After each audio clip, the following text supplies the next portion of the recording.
গীতিবিকাশ বৰঠাকুৰৰ কথা আৰু সুমি ভাগৱতীৰ আবৃত্তিৰে কবিতাৰ শিৰোনাম তোমাৰ অবৰ্তমানত। তোমাৰ অবৰ্তমানত দেউৰীয়া মোৰ ভাষা, বিষাদৰ লুটক হৰে ধাৰাসাৰ।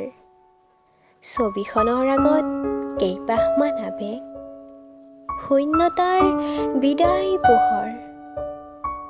তোমাৰ জেউতি বিস্ময়কাৰিণী, ভুৱনৰ অপূৰ্ব মূৰ্তি।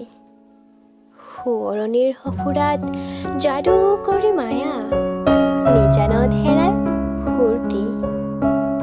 আকাশৰ তৰায়ো উচুপে কঁপি কঁপি, দুখতে শেৱালি সৰে। দূৰ সীমনাত ভাহে কৰুণ ৰাগিনী, সপোন মৰহি পৰে। ভাৱনাৰ ৰোকাবাটত উজুতি খাওঁ সংগীবিহীন এই যাত্ৰা। প্ৰেমৰ ভগ্ন শেষ বুটলি লওঁতে সময়ো কৰিলে ঠাট্টা।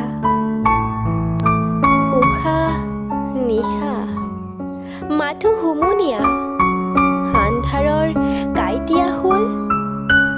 হৃদয়ৰ সমাধিত ফুলিছে এজোপা শুকুলা শান্তিৰ ফুল।